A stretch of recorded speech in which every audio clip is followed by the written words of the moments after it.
뭐? 이게 다 한국 때문이라고? 여기 한국 탓을 하는 일본인이 있습니다. 너도 나도 일본을 탈출하는 상황에 유령 도시까지 확산되고 있다는데요. 1월 강타한 강진과 쓰나미까지. 더 이상 살 수가 없습니다. 당장 일본을 떠나지 않으면 모두 죽어요. 일본 열도가 붕괴되고 있습니다. 곧 일본이 침몰하여 무너질 것이라는 극단적인 소식에 주저없이 일본을 떠나 한국으로 이주한 일본인들이 있습니다. 과연 그들에게 무슨 일이 있었을까요? 안녕하세요. 제 이름은 다쿠로 아라시라고 해요. 저는 도쿄에서 태어나고 자랐어요. 저는 큰 회사에서 사무직으로 일하며 매일 책상에 앉아 컴퓨터로 타이핑하고 주어진 업무를 처리했어요. 대부분의 날은 똑같은 일상이었어요. 저는 항상 일본과 한국 사이의 문제에 관한 이야기를 들었어요. 그 이야기들은 TV, 신문, 그리고 심지어 인터넷에서도 들려왔어요. 한국은 위험하고 불친절한 곳이라는 인상을 줬어요. 두 나라 사이의 다툼이나 의견 충돌에 관한 소식을 들을 때마다 분노를 느꼈던 기억이 있어요. 그런 경고들이 제 머릿속에 부정적인 이미지로 가득 찼어요. 저는 항상 한국 사람들은 우리나라 사람들처럼 친절하지 않다고 생각했어요. 이상하게 들릴 수도 있지만 그런 생각들은 매일 저를 따라다니는 그림자와 같았어요. 바쁜 도쿄의 일상을 보내며 단 한 번도 저는 후진국 한국이 어떨지 상상조차 안 했어요. 한국만 생각하면 어둡고 음침한 골목길, 분노의 찬 목소리, 그리고 신뢰를 찾기 힘든 곳을 머릿속에 그렸어요. 저는 이런 생각들을 친구들과 때로는 가족과도 이야기했어요. 그분들도 그런 이야기들을 들으셨고 미지의 한국 땅에 대해 최악이라고 하셨어요. 들은 이야기들은 너무 강렬해서 마치 제가 도쿄라는 안전한 곳에서 살아가고 있는 동안 한국 땅에선 위험과 불신만 가득한 세상이 펼쳐져 있는 것처럼 느껴지게 했어요. 그런데 제가 몰랐던 사실은 후진국 한국에 대해 너무나도 잘 알고 있다고 생각했던 제 자신이 비참해지기 시작했다는 것에 불과했다는 거예요. 그 일이 일어난 이후부터요. 저는 아직도 차가운 1월 아침을 잊지 못해요. 뭔가 큰일이 일어날 것 같은 불안한 기분으로 잠에서 깼어요. 매일처럼 도쿄의 사무실로 출근했는데 제 인생이 영원히 바뀔 줄은 전혀 몰랐어요. 사무실에 도착했을 때 공기가 평소와 다르게 느껴졌어요. 이상한 고요함이 저를 긴장하게 만들었어요. 아침 시간이 지나면서 제 심장을 두근거리게 한 큰 우르릉거리는 소리를 들었어요. 갑자기 제 발밑에서 땅이 흔들리기 시작했어요. 흔들림은 점점 더 강해졌고 저는 안전을 위해 책상에 꽉 붙었어요. 저는 충격에 빠져 주위를 둘러보았고 동료들이 서류를 떨어뜨리며 두려움에 질린 모습을 보았어요. 마치 온 세상이 떨고 있는 것 같았어요. 저는 공포와 믿을 수 없다는 감정이 뒤섞인 상태였어요. 이건 제가 지금까지 겪어본 적 없는 경험이었어요. 지진은 매우 강력했어요. 건물이 좌우로 흔들렸고 사람들은 급히 출구로 달려가는 모습을 볼 수 있었어요. 저는 이게 진짜야? 정말 이러다 죽는 거 아니지? 라는 생각을 했어요. 그 순간 제 마음은 가족으로 향했어요. 저는 그들과 함께 안전하게 있고 싶었어요. 소음은 귀를 찢을 듯했고 땅은 마치 파도처럼 계속 흔들렸어요. 멈출 거라고 생각한 찰나 또 다른 소리를 들었어요. 깊고 우르릉거리는 소리가 공기를 가득 채웠어요. 곧 저는 이 소리가 지진 후 밀려온 쓰나미의 소리라는 것을 알게 되었어요. 뉴스는 빠르게 퍼졌어요. 일본은 하루 만에 한 번이 아니라 여러 차례의 재난을 겪게 되었어요. 거대한 파도가 도시를 덮치며 모든 것을 쓸어버릴 상상을 하면서 제 심장은 더욱 빠르게 뛰었어요. 동시에 집에서 전화가 왔어요. 어머니의 목소리는 떨렸고 지금 할머니께서 행방불명이라는 소식을 전해주셨어요. 그 소식은 마치 세상이 끝난 것 같았어요. 심장이 터질 것 같았어요. 걱정과 슬픔이 제 머릿속을 가득 채웠어요. 이렇게 소중한 분을 잃었다는 생각을 할 수가 없었어요. 이번 재난은 단지 땅을 흔드는 것에 그치지 않고 저희 삶의 기반마저 뒤흔들고 있었어요. 그날의 혼란 속에서 저는 두려움과 슬픔을 동시에 느꼈어요. 건물의 일부가 무너지는 모습을 지켜보았고 사이렌 소리가 곳곳에서 울려 퍼졌어요. 주변 사람들은 도움을 외치고 낯선 이들끼리 서로를 위로해 주려고 애썼어요. 해가 저물고 밤이 되자 도시는 폐허가 되어버렸어요. 저는 동료들과 함께 작은 대피소에서 몇 시간을 보내며 무슨 일이 일어났는지 이해하려 애썼어요. 서로의 두려움과 예전의 좋은 기억들을 나누었어요. 그날은 모든 것을 바꿔놓았어요. 인생은 한순간에 달라질 수 있다는 것을 배웠어요. 지진과 쓰나미는 세상이 예측할 수 없고 때로는 매우 잔인할 수 있음을 보여주었어요. 이 나라가 점점 붕괴가 되어가고 있었어요. 그 큰 재난 이후 제 삶의 모든 것이 바뀌었어요. 가족들과 저는 일본에 머무는 것이 더 이상 안전하지 않다는 것을 알게 되었어요. 다른 사람들은 이미 하나둘 떠나고 유령 도시가 되어가고 있었어요. 무거운 마음으로 저희는 소지품을 챙기고 한때 익숙했던 집과 작별 인사를 했어요. 전 두려움과 분노가 섞인 감정을 아직도 잊지 못해요. 가족들의 결정으로 저는 부정적인 이야기만 들었던 인근의 한국으로 이주하기로 결정했어요. 경고가 가득한 나라로 가는 생각에 저는 무엇보다도 싫었어요. 떠나는 날, 저는 가족들과 함께 기차역에 서 있었어요. 지진과 쓰나미의 기억이 생생했고 일본을 떠나는 한 걸음. 한 걸음이 완전히 새로운 세계로 들어가는 느낌이었어요. 어머니의 눈에서 걱정을, 아버지의 얼굴에서 단호한 결의를 볼 수 있었어요. 저는 불안했어요. 기차에 탑승하면서도 과거의 그림자가 여전히 저를 괴롭혔어요. 공항에 도착하자 모든 것이 낯설고 생소하게 느껴졌어요. 분주한 터미널, 다양한 언어의 소리, 사방으로 달려가는 사람들의 모습이 제 심장을 더욱 빠르게 뛰게 했어요. 저는 지금까지 들었던 한국에 관한 부정적인 이야기들, 일본인과 한국인 사이의 혹독한 말과 깊은 분열의 이야기가 떠올랐어요. 새로운 땅에서 더 많은 두려움을 마주하게 될까 걱정했어요. 비행기에 탑승해서 저는 창가에 앉아 도쿄가 작아지는 모습을 바라보았어요. 비행기가 하늘 높이 날아오르면서 지나가는 구름을 바라보며 우리 가족의 삶을 생각했어요. 각자 자신의 생각에 잠긴 채 저는 그 침묵 속에서 이 여정을 떠났어요. 한국의 인천공항에 착륙한 순간은 평생 잊지 못할 일이 일어났어요. 비행기에서 내리자마자 친근한 목소리와 따뜻한 미소의 직원이 저를 맞이해 주었어요. 공항 직원 중 한 분께서 일본어로 인사를 해주시는 게 아닌가요? 깜짝 놀랐어요. 터미널을 지나던 중 한 친절한 한국 여성분께서 무거운 짐을 들어주시려고 다가오셨어요. 그분은 자신을 김 선생님이라고 소개하시며 서울의 많은 동네에 일본 가정들이 정착해 있다고 설명해 주셨어요. 그녀의 말씀은 흐린 날씨의 작은 햇살처럼 부드럽고 위로가 되었어요. 공항에서 서울의 새 집까지의 여정은 길고 흥분과 불확실함이 뒤섞여 있었어요. 네온사인으로 밝게 빛나는 분주한 거리를 버스로 지나가면서 상점, 간판에 한글과 일본어가 혼합되어 있는 모습을 볼 수 있었어요.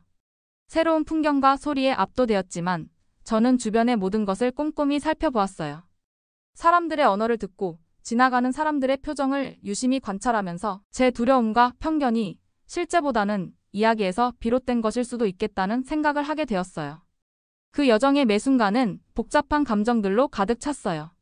두려움과 혼란, 때로는 외로움도 느꼈지만 동시에 의심도 있었어요. 가족들과 저는 차 안에서 서로의 걱정과 이야기를 나누었어요. 앞으로 닥칠 모든 일을 함께 이겨내야 했어요. 분주한 동네의 작은 아파트에 도착했을 때 저는 왠지 모를 안도감과 긴장감이 뒤섞인 기분을 느꼈어요. 저희 새 집은 일본에서 떠난 곳과는 전혀 달랐어요. 거리는 더 분주했고 건물들은 훨씬 높았으며 언어도 완전히 달랐어요. 그럼에도 불구하고 아파트에 발을 들여놓자 저는 처음으로 편안함을 느꼈어요. 서울에서의 생활은 저와 가족에게 큰 변화였어요. 매일 새로운 도전이 있었고 저는 마치 두 세계 사이에 끼어있는 기분이었어요. 작은 아파트에 정착한 후 저희 새로운 삶을 돕기 위해 일을 찾아보기 시작했어요. 그러다 아늑한 일본식 이자카야에서 매니저 일자리를 구하게 되었어요. 그곳은 고객들이 맛있는 음식과 따뜻한 음료를 즐기는 작은 식당이었어요. 이 기회에 설렘을 느꼈지만 한국에서의 생활에 관한 부정적인 이야기들을 많이 들어서 여전히 긴장했어요. 이자카야에서의 첫날, 저는 무거운 마음과 의심이 가득한 생각으로 발걸음을 옮겼어요. 식당은 조용했고 부드러운 조명과 소박한 장식이 마치 집을 연상시켜 주었어요. 그곳에서 저를 맞아 주신 사장님은 다정하고 친절하신 분으로 제 업무를 자세히 설명해 주셨어요. 저는 하루 종일 음식을 서빙하고 테이블을 닦고 주방 일을 도왔어요. 비록 일이 단순했지만 제가 일본인이라는 이유로 사람들이 저를 받아들이지 않을까 하는 두려움을 떨칠 수가 없었어요.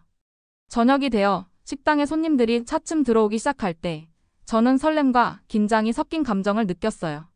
접시를 들고 음료를 서빙하던 중 한 구석에 앉은 한 무리의 사람들이 눈에 띄었어요. 그들의 목소리가 점점 커지더니 곧 서로 다투기 시작한 것을 알게 되었어요. 그 다툼은 단순한 언쟁이 아니었어요. 일본과 한국 사이의 과거에 관한 상처 깊은 말들이 오갔어요. 저는 그들을 바라보며 목이 메이는 듯한 느낌을 받았고 심장이 빠르게 뛰기 시작했어요. 저는 문제를 피하기 위해 조용히 제 일을 하려고 애썼지만 공기 속에 감돌던 긴장은 쉽게 지나가지 않았어요. 그들의 테이블을 지나칠 때마다 분노의 무게와 아픈 말들이 제게 다가오는 것을 느꼈어요. 지금까지 들었던 부정적인 이야기들이 모두 사실일까 하는 의문이 들었어요. 제가 언제나 다르게 보일 수밖에 없을까? 마치 제 자리가 없는 사람처럼 느껴질까 하는 생각이 들면서 저는 더욱 고립되고 불안한 기분이 들었어요. 그러던 중 한창 열기가 뜨겁게 달아오르던 그때 뜻밖의 일이 일어났어요. 같은 식당에서 일하는 한 젊은 한국 남성 이준 씨가 앞에 나섰어요. 이준 씨는 눈빛이 차분했고 부드러운 목소리로 소란스러운 상황 속에서도 확실하게 말을 꺼내셨어요. 그는 다투고 있는 손님들에게 목소리를 낮추고 자신의 말을 곱게 생각해 보라고 요청했어요. 한국인과 일본인 모두 좋은 마음을 가진 사람들이며 분노는 우리 모두에게 상처만 줄 뿐이라는 점을 상기시켜 주셨어요. 그의 말은 단순했지만 진실이 가득했어요. 저는 경탄하며 그분의 말에 힘입어 분노했던 목소리들이 점차 누그러지는 모습을 지켜봤어요. 그 순간은 저에게 전환점처럼 느껴졌어요. 이준 씨의 말을 들으며 지금까지 제가 가지고 있던 부정적인 생각들이 전부가 아닐 수도 있다는 걸 깨달았어요. 서로 다른 점이 있음에도 불구하고 주변에 평화와 이해를 가져다 주려는 누군가가 있다는 사실이 제 마음에 따뜻한 빛을 불러일으켰어요. 오랜만에 가슴속 깊은 곳에서 희망의 작은 불꽃을 느꼈어요. 논쟁이 끝난 후 식당 안의 분위기는 서서히 정상으로 돌아왔어요. 저는 안도감을 느끼면서도 약간의 영감을 받았어요. 오래된 상처와 아픈 기억이 있을지라도 친절과 이해로 그것들을 치유할 기회가 있다는 것을 깨달았어요. 이자카야에서의 일은 단순한 일이 아니라 제 정체성이 오래된 이야기나 두려움에 의해 규정되지 않아도 된다는 것을 배울 수 있는 소중한 장소가 되었어요. 밤이 끝나갈 무렵 저는 오늘 있었던 모든 일을 곱씹어 보았어요. 한국에서의 여정이 우여곡절로 가득할 것임을 알았지만 그 밤 이준 씨의 다정한 중재 덕분에 변화의 불씨를 느낄 수 있었어요. 세상이 친절할 수 있다는 것을, 그리고 제가 한 걸음 한 걸음 진심 어린 순간들로 더 나은 세상을 만들어갈 수 있다는 사실을 조금씩 깨닫기 시작했어요. 그날 이자카야에서 바쁘게 보낸 밤 이후로 제 자신과 새로운 환경에서 변화가 느껴지기 시작했어요. 매일매일이 인생에 대한 새로운 교훈처럼 느껴졌어요. 저는 이웃과 동료들과 대화할 수 있도록 한국어 단어와 구절을 배우기 위해 한국어 학원에 다니기 시작했어요. 교실은 몇 개의 탁자와 칠판만 있는 소박한 곳이었어요. 선생님께서 천천히 다정하게 말씀해 주셨고 저는 모든 단어를 이해하려는 마음으로 열심히 들었어요. 비록 많은 실수를 했지만 작은 진전 하나하나가 집처럼 느낄 수 있는 한 걸음임을 알 수 있었어요. 수업 외에도 이자카야에서의 일이 제게 많은 배움을 주었어요. 고객들과 동료들과 함께 한국어를 연습하면서 가끔 말문이 막히더라도 웃으며 다정하게 바로 잡아주셨어요. 식당은 더 이상 단순한 일터가 아니라 제가 안전하고 받아들여진다는 느낌을 받는 공동체가 되었어요. 고객들은 일본과 한국의 맛이 어우러진 음식을 즐기며 자주 제 배경에 대해 물어보셨어요. 저는 재난 이후 제 인생이 어떻게 바뀌었는지, 그리고 새로운 문화를 받아들이기 위해 어떻게 배우고 있는지를 이야기하기 시작했어요. 집에서도 상황은 서서히 변해갔어요. 어머니께서는 동네 이웃들과 친분을 쌓으시고 작은 모임에 초대받으셨어요. 어느 저녁 한국 가정들이 모여 저희 아파트에서 함께 식사를 한 기억이 있어요. 그분들은 소박한 음식을 가져오시고 따뜻한 미소를 지으셨어요. 저희는 낮은 탁자에 둘러앉아 음식을 나누고 이야기를 나눴어요. 그 순간 저는 깊은 소속감을 느꼈어요. 미지의 것에 대한 두려움이 점차 사라지고 진심 어린 친절과 서로 도와주려는 마음으로 대체되는 것을 보았어요. 항상 차분하고 든든하신 아버지께서는 지역 모임에도 참석하시기 시작하셨어요. 그곳에서 어려운 시기를 겪은 다른 가족들을 만나 함께 더 안전한 미래를 계획하셨어요. 과거의 기억이 아직 남아있었지만 모든 분들이 희망과 결단력으로 앞으로 나아가기 위해 최선을 다하고 있음을 느낄 수 있었어요. 저는 새로운 삶을 구축하는 것이 단순히 새로운 언어를 배우거나 일자리를 찾는 것만이 아니라 한 사람으로서 성장하고 치유되는 과정임을 이해하기 시작했어요. 서서히 저는 혼자서 도시를 탐험하기 시작했어요. 네온사인으로 가득한 분주한 거리와 지역 시장을 걸으며 한국 공원의 아름다움과 항상 고개를 끄덕이거나 미소로 인사해주는 노점상의 친절함에 감탄했어요. 발걸음을 내디딜 때마다 이곳과 점점 더 연결되어 있음을 느꼈어요. 제가 알고 있던 모든 것을 뒤로하고 떠났지만 그 대신 새로운 친구들, 새로운 경험들, 그리고 새로운 목표의식을 얻고 있었어요. 한국에서의 하루하루는 더 나은 미래에 대한 약속이었어요. 저는 제 자신만의 새로운 삶을 쌓아가면서 과거의 두려움과 오해로 남은 상처들도 치유해 나가고 있다고 느꼈어요. 배우고 일하며 성장하는 과정에서 마주치는 모든 도전이 저를 더욱 강하고 다정하게 만들어준다는 것을 깨달았어요. 그리고 그 여정 속에서 희망과 결단력이 어느 곳에서든 진정한 집을 만들 수 있다는 사실을 발견했어요. 그 후 몇 달 동안 한국에서의 제 삶은 상상도 못할 만큼 변했어요. 저는 이 땅을 두려움의 장소가 아니라 가능성으로 가득 찬 집처럼 느끼기 시작했어요. 매일 아침 저는 목표의식을 가지고 일어났어요. 이자카야에서의 일이 기쁨과 배움의 장소가 되었어요. 음식을 서빙하고 주방 일을 도우면서 고객 한 분 한 분이 미소와 동료들의 다정한 한마디가 제게 자신감을 심어줬어요. 제가 내딛는 작은 발걸음들이 과거보다 더 밝은 새로운 삶을 쌓아가고 있다는 것을 깨달았어요. 어느 저녁 근무를 마치고 또 서울의 분주한 거리를 걸었어요. 네온 불빛이 밤하늘의 별처럼 반짝였고 시원한 공기가 제 얼굴을 상쾌하게 해줬어요. 저는 작은 가게들과 북적이는 시장들을 지나쳤어요. 도시는 소리와 색으로 살아있었고 저는 구석구석에 숨겨진 아름다움을 보기 시작했어요. 두려움으로 가득 찼던 그 시절을 기억하며 지금 제가 얼마나 성장했는지 새삼 느꼈어요. 한때 믿었던 한국에 관한 부정적인 이야기들은 제 경험 속에 친절과 우정으로 대체되어 멀리 사라진 듯 했어요. 저는 종종 사람들을 만나 그들의 이야기를 들었어요. 한국어 학원에서 다양한 배경의 반 친구들은 단어만 가르쳐 주는 것이 아니라 신뢰와 이해의 힘에 대해서도 가르쳐 주셨어요. 또 지역 사회 모임에서도 큰 위안을 얻었어요. 어느 날 이웃들이 저희 가족을 공원에서 열린 축하 모임에 초대해 주셨어요. 우리는 함께 음식을 나누고 웃으며 소박한 기쁨의 순간들을 공유했어요. 그런 모임들 속에서 저는 진정한 공동체의 의미가 서로 도와주고 사랑하며 함께 앞으로 나아갈 용기라는 것을 깨달았어요. 저희 가족도 달라졌어요. 아버지께서는 계속해서 지역 모임에 참석하시며 조용한 지혜로 다른 가족들을 이끌어 주셨어요. 한때 모든 미지의 것에 대해 걱정하셨던 어머니께서는 이제 매일을 다정한 미소와 함께 받아들이시며 한국 생활의 소박한 즐거움을 만끽하고 계세요. 저희는 함께 성장하며 서로의 이야기에 귀 기울이고 나누며 치유해 나갔어요. 비록 우리가 겪었던 상실은 여전히 기억하지만 새 집에서 찾은 사랑이 슬픔을 극복하는 데 큰 힘이 되었어요. 그날 밤 친구와 전화 통화를 하면서 제가 한국을 얼마나 사랑하게 되었는지 말했어요. 처음엔 증오했어라고 말하고 하지만 이제는 매일 서로를 이해하고 행복할 수 있는 새로운 기회를 주는 곳이란 걸 알게 됐어. 한국은 내가 단순히 사는 곳이 아니라 내 전부야. 그 친구는 웃으며 제 마음 깊은 곳에 따뜻한 말로 더욱 큰 힘을 주었어요. 힘들었던 시작과 우리 삶을 바꾼 큰 재난을 돌아보면 저는 이제 희망과 약속이 가득한 곳에 서 있다고 느껴요. 두려움은 용기로 바뀔 수 있고 모든 도전은 더 밝은 미래로 이어질 수 있다는 것을 배웠어요. 하루하루가 지나면서 제 새 집은 제 전부가 되었고 저는 앞으로 닥칠 어떤 일이 있더라도 열린 마음과 희망 가득한 정신으로 맞설 준비가 되어 있어요.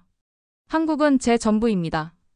다쿠로 아라시는 한국 편견을 깨고 한국에서 잘 살고 있습니다. 자, 오늘 사연 어떻게 들으셨나요? 오늘 사연 여러분의 생각을 댓글로 남겨주세요. 오늘 사연이 즐거우셨다면 구독과 좋아요, 알림 설정 부탁드리고요. 영상 끝까지 시청해주신 모든 분들 감사합니다. 우리 구독자 여러분 사랑합니다.